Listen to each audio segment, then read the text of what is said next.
Welcome back to episode 2. On episode 1, we had looked at our initial program and explored around some of the features, some of the toolbars, and some of the user interface. Now, I'll recap over what we had produced in episode 1 with a simple part here in a few moments, but then we will look at adding more sketching features and more design features to our part, so we can build up both our confidence and our knowledge within the software. So I'm going to start once again from our part, and we just recap quickly what we had covered in episode 1. On our initial opening of the program, you might find this screen, New SOLIDWORKS Document, or it mightn't appear. If it doesn't appear, go to File, New, and then it will appear for you. Our part, OK. In our last episode, we took our front plane, we right-clicked, and we just said Sketch. And when that sketch comes up, the plane itself will rotate towards us, so we're looking directly at that plane. We had used our line tool, and we had just drawn a square, like so. On our square, you can see that I have my relations showing, so those green relations. If I want to turn on and off those relations, the visibility of those relations, I can use this, View Sketch Relations, and it's under the eyeball here. So if I click, it turns them off, click again, turns them on. I would recommend leave them on when you're beginning to use the software or you're new to the software, because it helps you understand the relations that the lines have. If you are used to using the software, or if your confidence builds up in the software, often you would turn that off. First of all, because there would be multiple relations on any sketch, and second of all, you will automatically know how your lines react with their relations. So I'm going to leave it on for the moment. I'm going over to my Smart Dimension, and if I click my Smart Dimension, I now have my Smart Dimension tool. I can click, we came out, and we said 75 millimeters. On this one, we came up, and we said 75 millimeters. And now, every one of my blue lines are black. Now, the reason I wanted them black was because black lines are locked in place. They cannot be moved or pulled out of position. How do I know they're locked in place? Down here we have fully defined, and that allows me to know that my drawing is fully defined and it cannot be moved or moved unintentionally. It has also given us the relations. We can see the lower line is horizontal, the upper line is horizontal, the line to the side is vertical, and our beginning line is also vertical. But there's one more relation there, and that's this relation here. That is a concentric relation. And a concentric relation is starting from the point of origin. So my point of origin is 0, 0, 0.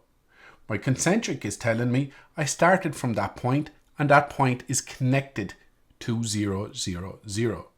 So if I was to explain this to someone else that was drawing it, I could say, start off at your origin point, travel vertically up 75 millimeters.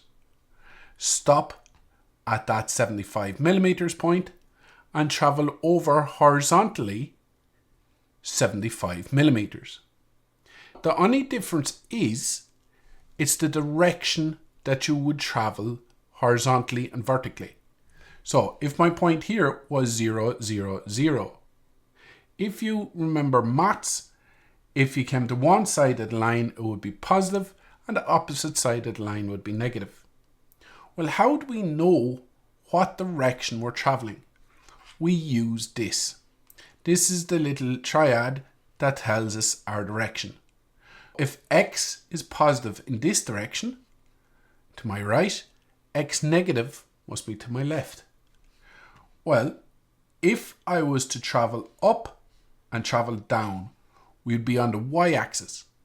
So y positive is traveling up, y negative is traveling down. This might sound complicated, but once you get the hang of the X, the Y and the Z, it helps you when you transform and design 3D models.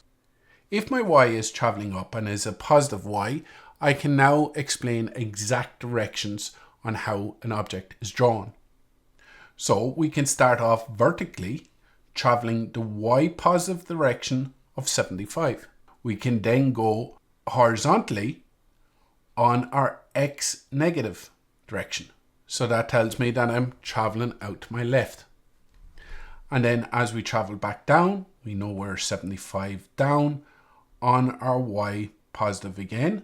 But then you're asking, why is it Y positive and not Y negative? So there's multiple different ways of seeing this. And what we want to do is be able to produce a thing called a coordinate system. Now, coordinate systems are something just to be aware of in the software. They're used extensively if you want to become certified at SOLIDWORKS. So the CSWA level, for instance, the CSWP level and the CSWE level exams all use coordinates. Everyday real life, we use coordinates for certain objects as well. Why am I introducing coordinates at such an early stage? Just to be aware of them. That's all. I just want people thinking that, look, this is X positive, this is X negative, this is Y positive, this is Y negative, this is Z positive and Z negative. Just to be aware of it. Because if we continue on with our learning and then we come to the coordinate system, the basis of what we're trying to explain can be hard to grasp. If we learn it from an early stage, just to be aware that it's there, it's much easier at a later stage when we get into that area. Now we have our square, it is fully defined. So the computer actually knows that Y positive is our first line, X negative is our next line, etc. And it knows how to construct that square in virtual space. We have fully defined, we know it can't be moved. The next thing I'm going to do is I'm going to add some material. So if we go extrude boss base and add our 10mm material, you have to also think that our coordinate system here has a Z.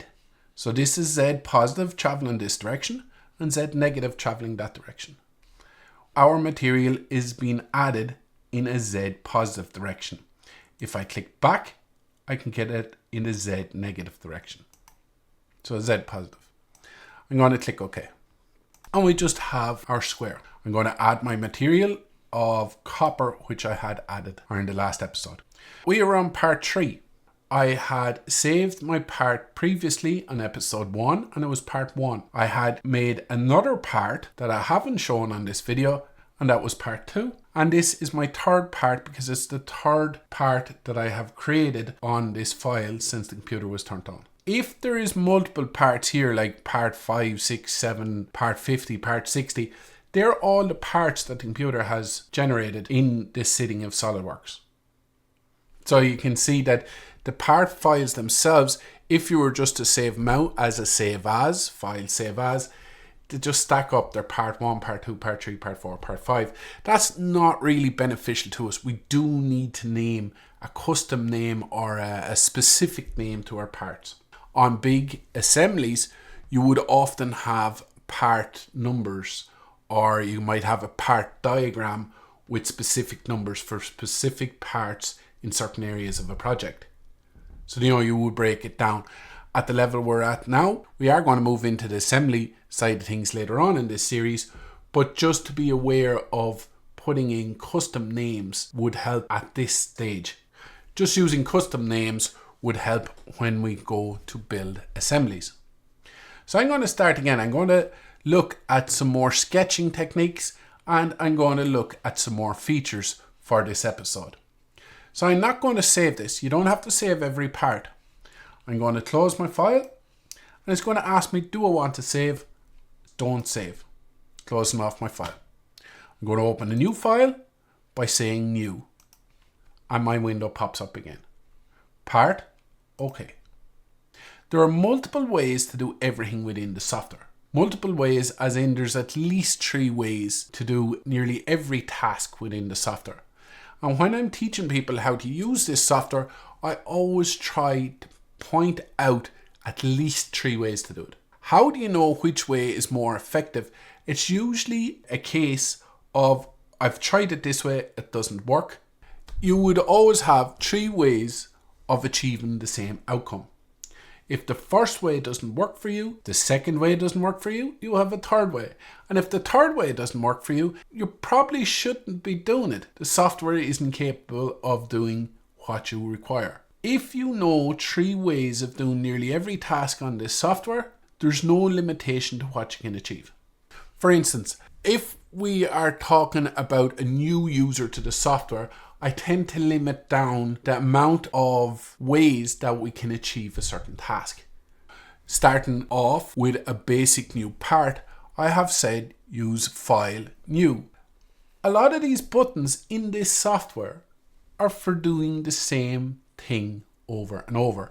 For instance, there's my file new, but this button here is also new. We also have a shortcut of Control and N for new. What I'm trying to say is, even though our choices look vast and our menus look complicated, it's usually there is multiple places to select the same command. That's one thing I always try and point out to people learning this software. Don't be overwhelmed by the amount of choices you have. A lot of those choices are just multiple places that you can use, or multiple places that you can select that choice. We'll see that later on as it comes, and I'll do a bit on the selection of choices. Okay, we're going to start off. We're going to look at sketching. Well, if I go to my top plane, so I'm clicking my top plane. We had sketched on our front plane. I'm going to click our top plane for this one. Do this very same process. Right click, and we're going to click sketch. Our top plane squares up to us, and we can see directly down on top. Once again, our sketch commands, lots of them highlight here. Okay, there's 1 or 2 that haven't highlighted. They're still grey, but the majority of them are highlighted. That means we can use the majority of these commands. If I go to my features tab, you can see I've only got a sweep boss base feature that I can actually do something with here. Over here, I have a reference geometry, gives us a map reference. So there's nothing a whole lot that I can do here. Have a look at our evaluate tab. I can access my measuring tape, but not a whole lot else. So the software decides or gives you options to allow you to do certain things. If an option is grayed out, it usually means that you haven't met what is required for that option to work. So the software just doesn't allow you to select that option. We were talking about looking at our sketching tools.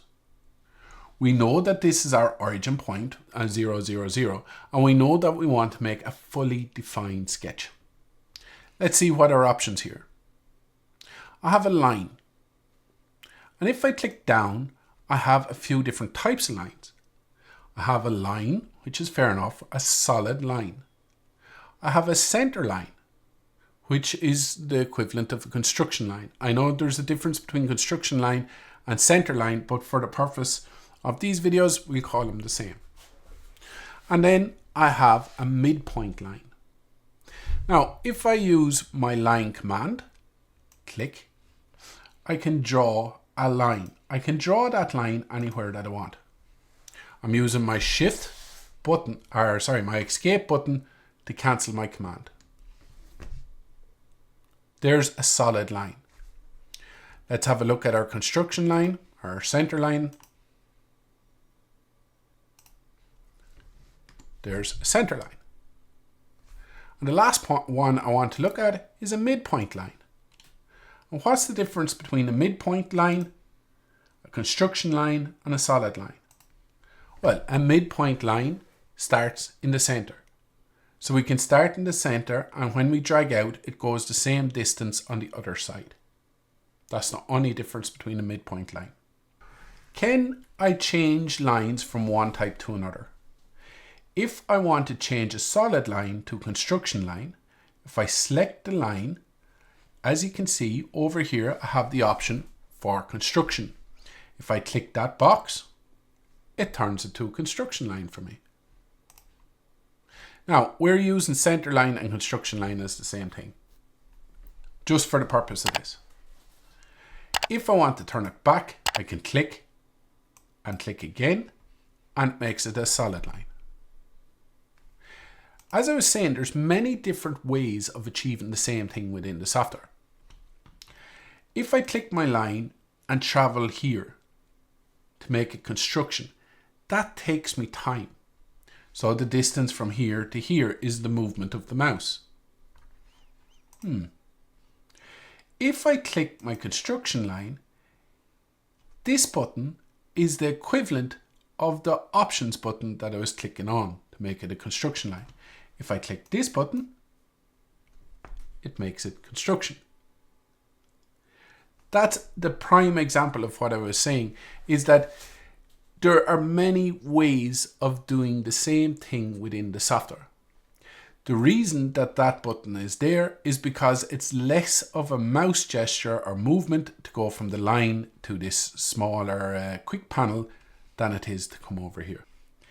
If I want to make a center line construction, I can turn it on, can turn it off. Midpoint line, on, off. There's lots of different ways. What's the difference between a solid line and a construction line? A solid line and a construction line. The solid line is part of the model. It is a boundary of a model. So if I want to make a shape, I have a solid line around that shape. And then when I click extrude to add material, it adds material to the shape. The material flows into that shape and doesn't pass those solid lines. Why do I need a construction line then? Sometimes to set up those solid lines, you need construction lines to lay out how an object is drawn. A construction line, say for instance, is something that aids in the construction of a shape or object that doesn't need to act as part of the overall model.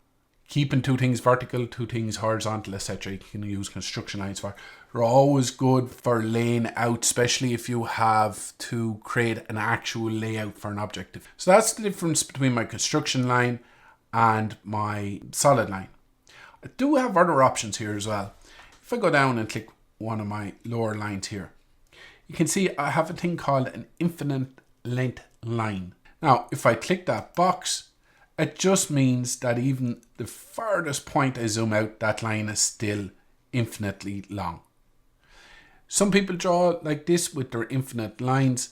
I always found it a little bit more hard to identify what I was trying to achieve, so I usually leave them off.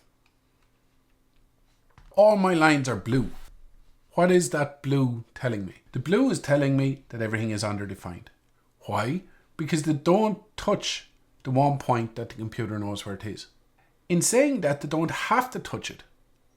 All they have to do is tell the computer from our origin point the distance and the direction. So say for instance, if I wanted to create this line as in a solid line, I tell my original point that it's going to be 81.25 away from there, and that tells it that it's 81.25.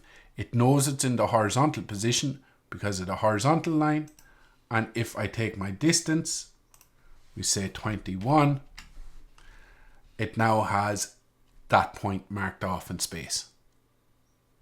It knows that it's on a horizontal, and all I need then is a distance to give it the final measurement. Now that line is fully black, both ends are fully black. If I grab one side of it, I cannot move it. I'm still underdefined. Why am I still underdefined? I'm underdefined because the only thing that the computer knows where it is that black line. These lines, it doesn't know where it is. I'd have to define them to make a fully defined sketch.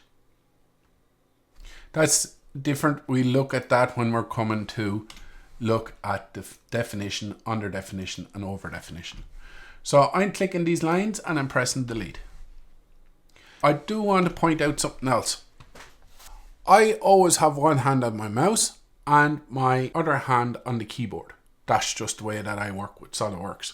You can use different commands, such as shortcut commands, There's different click gestures, there's mouse gestures, there's some of those bigger CAD mice, etc. that have lots of different buttons. For the purpose of showing someone, and especially the courses that I teach, I tend to just show no shortcut keys or anything like that, the physical buttons that we press. Shortcut keys can complicate things, but once you know what button you need to press, you can always add in your shortcut keys later on. You know, if you look it up on Google there, you can get lists of shortcut keys for SOLIDWORKS, and it just makes it handier. Let's have another look at our line. And I'm going to draw a line once again, just a standard line, whatever it may be. And I click once, take my finger off the button, click again, and you can see I'm drawing a chain of lines. The only way I can stop that chain is either press my escape button, or if I right click, end chain. What about if I only wanted to create one line? If I click, hold down my button and let go, I create one line. So I don't create a chain of lines.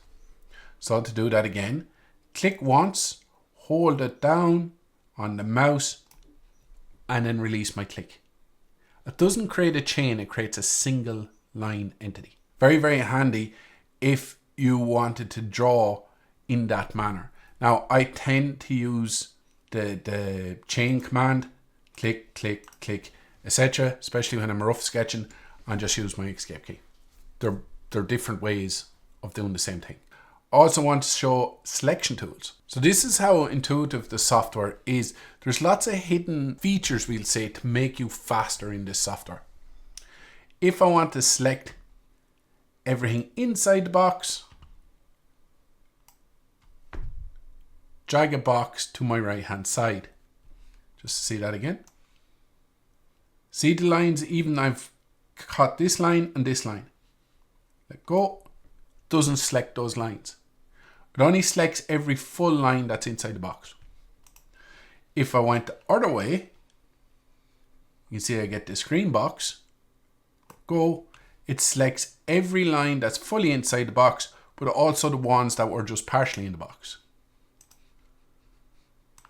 Right, left. So little tips like that just make you faster within the software. Let's have a look at some more of these shapes up here. So I'm going to select everything and I'm going to press delete. And I'm going to take my rectangle. So if we drop down on our rectangle, you can see we have multiple options. If I just press my rectangle, you can see I get my property manager. Now my property manager says that I have rectangle type 1, 2, 3, 4, 5 rectangle types. If I use my drop down, there's the very same as these. So you can select it here, or you can select it actually in the box itself. My rectangle type. If I look at it, you can see I have a corner rectangle, a center rectangle, a 3-point corner rectangle, a 3-point center rectangle, or a parallelogram. Down along here, we can input our parameters that we want as well using our XY coordinates. So that's a different thing. We leave those parameters for the moment. What I'm wanting to explain is, see our corner rectangle has a 1 and a 2. So 1 is my first click, 2 is my second click. So I'm going to put in this one. Click 1. I've clicked and let go, by the way. 2. And there is my corner rectangle. Have a look at my center rectangle. 1 is going to be the center click. 2 is the side click. So they are telling you or directing you, well, this is your first click is going to start your rectangle in the center. Your second click is going to close it off in the corner. Third one, we'll have a look. 1, just follow the direction. Follow the actual display. 2, 3. And this one is 1, What am I looking for? 2, 3. They all make the rectangles, just in different ways. My parallelogram then, if we can see it, I'm going to pull this over just a touch, is 1, 2, 3. There's my parallelogram. As you can see, they all are rectangles. They all have a horizontal and they all have a vertical. This one, for instance, has horizontals and verticals. But you can see it also has a perpendicular and it also has 2 concentrics. So it is taking a point from the center of the rectangle and it's saying it is concentric to that point. It is then lining up one line with a horizontal and taking another one as being perpendicular. This one is using a different set of mates again. It is saying that it is drawing a line that is perpendicular to another line, and then it is squaring it by using a parallel relation. So each one of these are different setups and they're used for different reasons. Let's have a look at what other options is in there. I'm going back to my box again. You can see that I have add construction lines. So I can add construction lines into the actual box, these being construction lines. So if I want to add my construction lines, I can say add from corner to corner, giving me a center point. Or I can say add from midpoints. Give me that one. Also, once I have it highlighted once again, I can drag across and catch it. You can see that I have the option for construction. If I want my whole rectangle to be construction, click again. There is a construction rectangle. Why would you want to make a construction rectangle? If you had 4 bolts in a plate or 4 holes that you wanted to bolt one piece to the other, sometimes it's better to have it set in a rectangle because you can move the distances between those bolts and the heights between those bolts very fast and effective. You're not messing around with heaps of different measurements and heaps of different lines because you know that rectangle is square. We'll see that later on as well. That is my rectangle command. Let's have a look at something else. And we go to the next one. The next one is the slot command. If I drop down, I have a straight slot, a center point straight, a 3-point arc slot, and a center point arc slot. If I click my straight slot, you can see I'm given the exact options that I'm given up here. So that helps me draw a slot. On my dimensions, I can add dimensions and I can say the outside and the inside of the slot as I want. I can make a construction and once again I can key in the dimensions myself. If you have a very specific dimension or something that you want to put coordinates into, you can do that as well. To construct a slot, you're following your directions of 1, 2, 3. If I want to create a slot, click 1, 2, 3. There's the slot. Once again, I can go for construction. For this one then, we have a center. So 1, 2, 3. We have an arc. And like, it's not something that you can remember often. Like, I would look at my icons as I'm making my slot. You know, there's some things that you will remember very fast.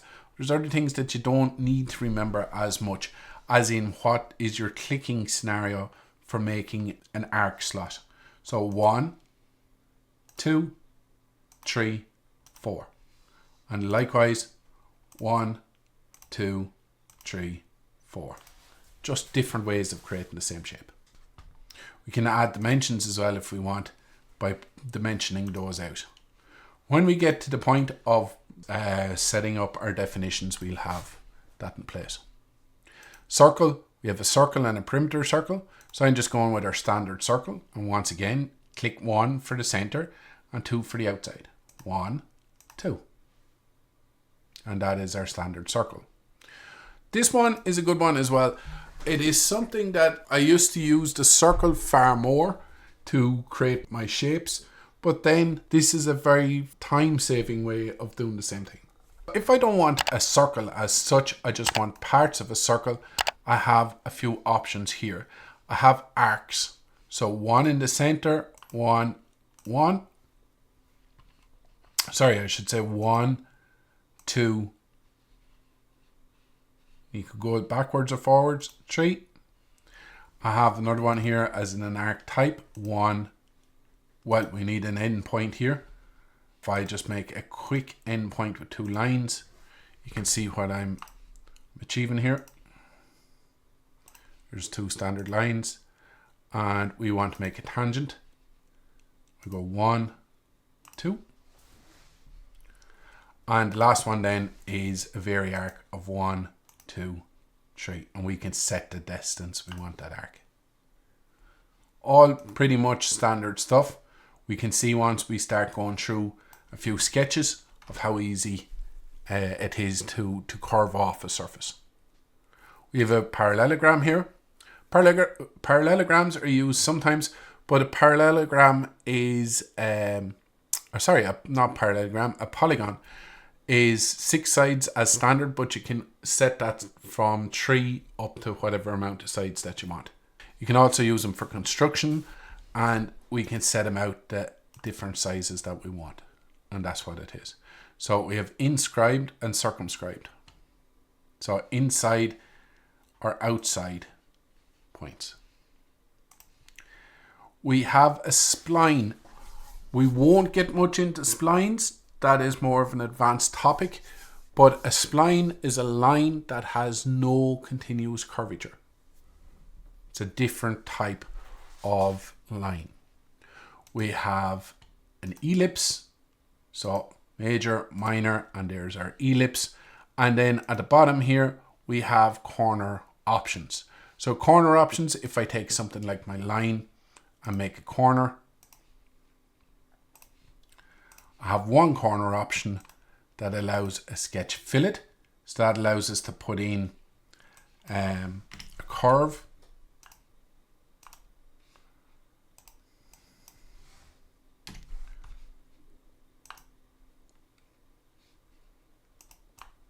What's up there? That allows us to put in a curve.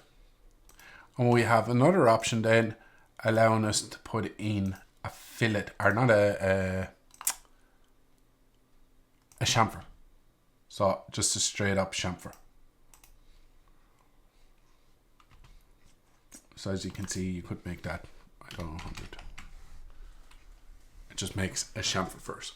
That's pretty much all of our sketch commands. Now there is other ones there like the text, and we can add in extra points, and there's also 3D planes. We're not really concerned with them at the moment. We're still just looking at the basics of the software here.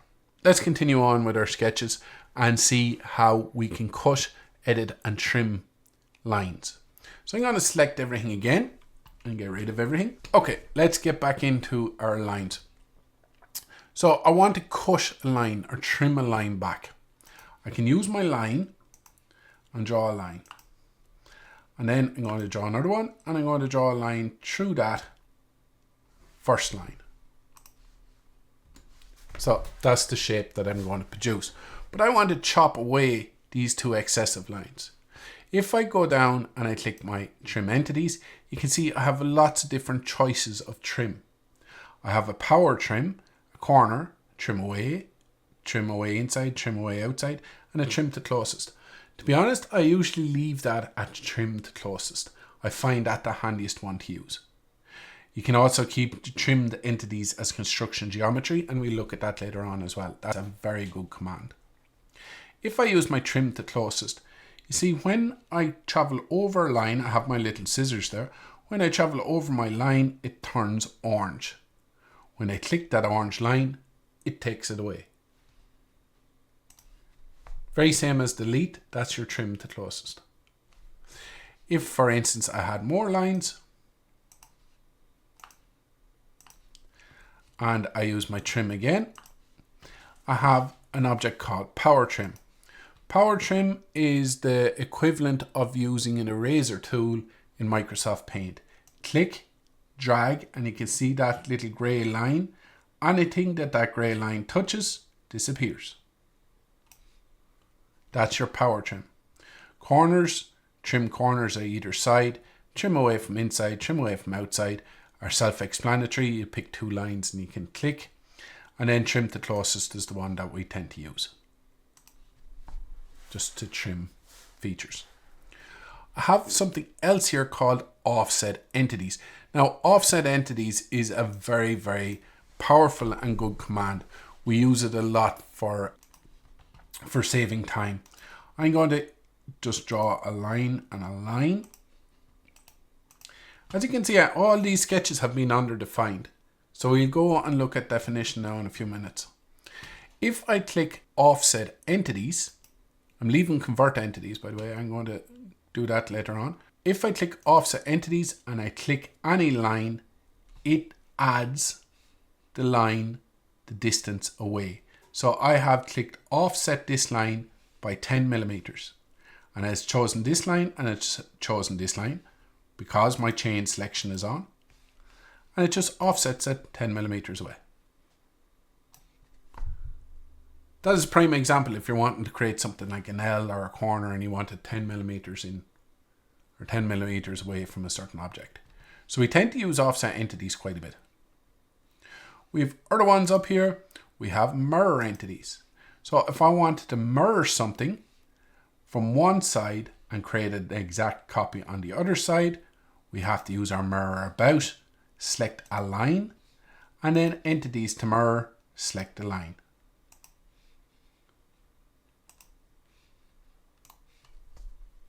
And now you can see we have an exact replica there. We have linear sketch patterns. We have circular pattern as well. So we can come back at the pattern side of things later on. We're looking at the mirror entities, would probably be a much more important one for this moment. And under that we have move, so we can move a sketch. We can copy a sketch, rotate a sketch, make a different scale, stretch it, etc. There's lots of options there with those ones, but we don't tend to use them that much. What I want to do next is I want to look at defining and non-defining and fully defining. So I know we had spoke about it a little bit earlier, but it's very important that anything we create, we fully define. If you want to be a professional SOLIDWORKS user, you must define your sketches. For work that comes into the office, if it's underdefined, it says something about the user that maybe the user just hadn't the time or hadn't the knowledge or wasn't a professional user to fully define their work. Anything that leaves my office here is fully defined, regardless, because I cannot take the chance of something going into manufacture and being wrong because I have left off a definition of a line. I will be very big on everything being fully defined. And even for people learning the software, that is one thing I will reduce marks for if something is left underdefined. If everything in a sketch, if every line in a sketch or every point in a sketch is fully defined, it's much harder for that object to be wrong. If it's left underdefined, you might have missed a measurement, you might have missed a relation, etc. It helps you as you learn the software to fully define as well. Let's have a look at full definition. I'm going to draw a line. There's my line. So my line is in space. It's underdefined. I can catch the line, I can drag it up, I can extend my line over, I can bring it back down. My line can move wherever it wants. So that's an underdefined line. Every shape can be underdefined. If I drew my rectangle, if I drew my circle, etc., and didn't pin it back to my origin, the one point that the computer knows where it is, well then it remains underdefined. Overdefining is when you tell the computer too much information that has contradicting information or conflicting information. Let's make an underdefined line fully defined. Well, I'm going to drag my line over here for the moment. Now, there's my line. I'm going to take my smart dimension and I'm going to say from my line to my origin point, I'm going to take it as being 15 millimeters. My line turns black. My relation here is green, and that relation is also horizontal. That means that the computer knows from point 0, 0, 0, come up 15 millimeters and draw a horizontal line. Which is fair enough. That's exactly what's wanted. But it doesn't tell the computer the length of the line, and it doesn't tell the computer where the line starts or where it finishes. So even though some of the information is there, it's not all there. It's hard to see, but both ends of that black line are actually dark blue, meaning that the two dots on the ends are not defined. If I go and take the dot closest to me and then say from the end to my origin, I am going to say 18 millimeters. Now you can see that I'm still underdefined, but the computer knows that if it's 15 up and 18 away with a horizontal relation, my line starts and that's the direction it travels. It doesn't know where the line finishes because my other side is blue. If I click on my line, click and we say we want to make this a 10 millimeter line, you can see now I have fully defined the line. Why? Because the computer can see if I start my origin, travel up 15, over 18 on a horizontal line and it's 10 millimeters long and I get my other end. So it knows the direction the line is, it knows its starting point and its end point. As I said, there's multiple ways of doing anything within this software. What about if I took off my 10 millimeters? My line is underdefined again. It doesn't know where it starts. Well, if I said from my 0, 0 point to the end of my line is 28. Now you can see it's fully defined again. Why? Because the computer knows if it goes up 15 on the horizontal across and travel out a full distance of 28, that's the end of my line. So you can see it knows and can pinpoint its location. If I took off my 18, once again underdefined, and took my line from this side, fully defined because it knows travel over 28 and back 10. All you're doing is telling the computer constantly where those points are. Well, what the next one then would be, well, what about if my line wasn't horizontal or if my line wasn't vertical? How then do I tell the computer where the object is? Okay, we'll take it looking like this. If I click on my relation, sorry, get rid of my smart dimension. If I click my relation, you can see it then turns blue. Press my DELETE key and it's gone. Now, even though the computer knows where the start of the line is and where the finish of the line is, it's not able to tell me what angle the line is because it's not now horizontal. If I drag the line, you can see it can move. Why can it move? Well, it can move because it says it's 15 millimeters from here. It knows it's 10 millimeters from this side and it's 28 from the other side. Even though my line can move up and down, it has the same measurements. What is missing is my relation. Well, I need to relate this line to something. If I come back and draw in a center line, and I'm going to click on my 0, 0 origin and travel up. There's one center line. It knows it's vertical. It doesn't know the length of it. There's my other center line. It knows it's horizontal. It doesn't know the length of it. But you can see now my lines here and here are showing a direction. What I have to tell the computer is the direction of this line. What do I need to do next? I need to go to my smart dimension and put in an angle that this line is from the horizontal, giving me a direction. And that direction I'm putting down is 25 degrees. Once again, now we're fully defined. Why? The computer knows where the start point of the line is, the length of the line is, and the angle the line is at. It knows everything it needs to know. What I often say to people learning the software is if you want to put out these construction lines, feel free and put them from the 0, 0, 0, 0, 0, 0 mark. So otherwise, put them at your origin and travel up and travel out. Construction lines are not seen as model lines.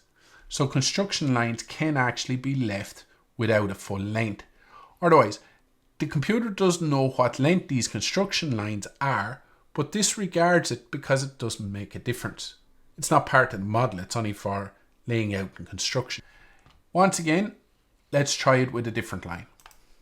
The more you do this type of layouts, the easier it becomes. Once you get used to putting down lines and fully define them, you will always fully define your lines. It doesn't take that much more thinking or energy to do so. Take a line again, and I'm going to put a line this way. What's the first thing I need to do? First of all, we'd go with relations. Is there any relation that I can add from there to there? No. Genuinely, there's not, because it's not a horizontal line, it's not a vertical line, and there's no points or alignments that we can do with it. Okay. What's the next thing? Well, we'd add an angle. Well, try our smart dimension, and I can go an angle from here to here, or from here to here. Doesn't make a difference. So I'm going to just put down my angle as 38 degrees. Okay, so the computer now knows there's a line going off this direction somewhere at 38 degrees. Hasn't enough information to pinpoint exactly where that line is, but it just knows it's traveling that way in direction. Well, what about if I took the end of my line and told it a measurement here? And I said that's 9 millimeters. Why didn't that fully define my line? Because the line is 9 millimeters away from my horizontal line. And it's 38 degrees. But I still haven't told exactly where it starts or where it finishes. If I go back and just use my normal selection tool, I can drag that line forward or backward. Yes, it's 9 millimeters away from this line. Still 9 millimeters away from this line, but the line can move. We need to stop that line moving. Well, what else can I do? I can take another measurement from this side. And if I say 18, okay, now we have some changes happen. We have an underdefined line still. Okay, why is it underdefined? I know it's 9 up, I know it's 18 across, and I know it's at 38 degrees. Why is it still underdefined? The computer knows the point it starts, it knows the angle it travels, but it is missing where it stops. How do I tell the computer where it stops? Multiple ways of doing the same thing. I can tell the computer the length of the line, say if we say 15. Now we have fully defined and we know that it stops at 15 millimeters. Or I can tell the computer, look, if you went from this point to this point, 20. Now the computer knows that the line is locked in place. It cannot move. So if we want to use an angle, we can use an angle. We can use measurements. We just have to tell the computer where an actual point, a line, sketch is in relation to our original origin. Let's have a look if we left something. How do we identify a line that's underdefined in a sketch? Well, in a sketch itself, it's blue. On our feature manager design tree, we can see there's a little minus sign in brackets. If that's a minus sign, it means that that sketch is underdefined. If I'm correcting a learner's work and I have lots of sketches to look through to make sure that they're correct, that's pretty much what I'm looking for. If I see that little minus sign, I'm saying to myself, right, there's something here underdefined. Well, that's where you go looking then for any errors. The other thing is, if I rebuild my sketch with my traffic light, you can see that stays there. If that was a plus, so if I go back into my sketch by right clicking and edit sketch, see this edit sketch with pencil. If I overdefine my line,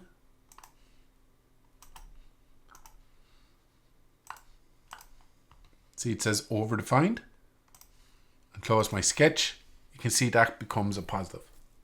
Overdefined and underdefined, two of them have issues. Overdefined will cause highlight issues like different colors, etc. Underdefined will just leave something blue. Let's have a look at one or two other objects. Well, we say a circle. Circle is the main one. If I have my circle like so, I can click. I can add a distance to my circle. Say 15 millimeters for my diameter, I should say, not distance. Well, then I would have to line it up, as in say something like 18, and then line up the center of the circle, as in 15. That means that from my horizontal up 15 is the center of my circle. From my vertical over 18 is the center of my circle. And my circle is 15 in diameter. So you can see, if you start thinking about it, it gets very easy to be able to define everything. I'm going to leave it there as our second episode, and we'll come back to defining on our third episode, and we'll start looking at things like features as well. Thank you for joining me for this episode. If you're getting benefit from these episodes, please like, subscribe and share, etc. It helps me out as I'm learning the whole YouTube and how to use the programs of YouTube as well. Thank you everyone. Cheers till the next one.